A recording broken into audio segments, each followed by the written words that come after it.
Chers enfants du catéchisme, bonjour, bienvenue pour cette nouvelle vidéo. Alors, on va continuer aujourd'hui à parler de la Sainte Vierge, parce que c'est vraiment extrêmement important. Alors, on va faire une petite expérience. Vous voyez, ce premier verre, c'est un verre qui représente votre vie. C'est bien rempli, hein, vous avez vu. Et ça, c'est la vie d'un chrétien comme les autres, qui ne veut pas trop faire de vagues et qui ne veut pas trop qu'on l'ennuie avec le bon Dieu. Et on va prendre un deuxième verre, qui cette fois-ci, c'est toujours votre vie, vous voyez, mais cette fois-ci, imprégné par la présence de la Sainte Vierge. Elle est bien remplie, vous avez vu. Et vous avez vu que la différence, c'est qu'il y a de la vapeur, parce que la présence de la Sainte Vierge dans notre vie nous rend brûlants d'amour. Ça, c'est important. Alors, vous savez que la vie du chrétien consiste à aimer Dieu et son prochain. Alors, on va mettre cette petite machine sur le premier verre. On va dire que cette machine, ça représente les bonnes actions qu'on fait par amour. Oui, vous savez que dans l'évangile de Saint Matthieu, au chapitre 25, Jésus nous dit que c'est sur ceux-là qu'on sera jugé au moment de notre mort. J'avais faim, vous m'avez donné à boire, vous m'avez donné à manger, j'avais soif, vous m'avez donné à boire, j'étais nu, vous m'avez habillé, etc. Alors, regardez, on lance la machine, alors qu'est-ce qui se passe? Ça fait 1, 2 tours, et puis ça finit par s'arrêter. On recommence une deuxième fois. Oui, il faut faire des bonnes actions. Hop. Vous voyez, ça va au début, puis ça ralentit, et puis ça s'arrête. Ben oui, parce que bien souvent, dans notre vie de chrétien, quand on veut faire comme tout le monde, comme les autres, eh bien, on compte sur nos forces naturelles. Et du coup, on finit par s'épuiser, on n'y arrive pas, et on est fatigué, et puis on s'arrête. Souvent, ça fait ça pendant le carême.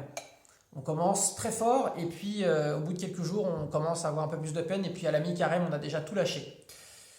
Alors maintenant, on va recommencer la même expérience, mais cette fois-ci avec le verre imbibé par la présence de la Sainte Vierge. Quand je dis imbibé, ça veut dire qu'on a invité Notre-Dame dans notre vie. Donc c'est pas seulement dire le chapelet, c'est vraiment lui demander de nous aider dans toutes nos actions. Donc en cours, au sport, pour faire nos devoirs, pour aider à rendre service, pour les repas, même pour regarder un film, pour être en présence de la Sainte Vierge, en lui demandant son assistance pour faire les choses comme elle aimerait qu'on le fasse, ou plutôt comme Jésus aimerait qu'on le fasse.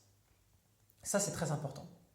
Vous voyez, plus on se laisse imprégner, plus on rentre en contact, en contact avec Marie, et plus Marie, Notre-Dame, va imprégner notre vie. Alors on va recommencer l'expérience. Et vous voyez, qu'est-ce qui se passe? Eh bien, la roue ne s'arrête pas, elle continue à tourner toute seule. Je ne fais rien, hein. Vous voyez, c'est juste le fait que, elle a été mise en contact avec cette eau, qui représente la présence de la Sainte Vierge. Et les bonnes actions, elles s'enchaînent et on ne s'épuise pas. Ben oui, parce qu'en fait, lorsqu'on demande à Notre-Dame de nous aider, c'est la présence de Notre-Dame qui apporte l'amour de Jésus, et l'amour de Jésus prend le relais. Voyez, plus on laisse Notre-Dame venir dans nos vies, et plus elle nous transforme et on devient un autre Christ. Voyez, ça c'est extraordinaire. On devient un autre Jésus. Elle enfante Jésus en nous, c'est ce que je vous disais dans une autre vidéo, mais de manière spirituelle. Voyez? Alors voilà, je vous laisse avec cette petite méditation, je vous invite à inviter Notre-Dame dans votre vie. Et vous allez voir que bien rapidement, vous allez vous mettre à faire beaucoup de belles choses par amour de Jésus, grâce à cet enfantement de Jésus en vous par Notre-Dame. Voilà, et je vous laisse avec cette vidéo. Je vous dis à très bientôt, que le Seigneur vous bénisse.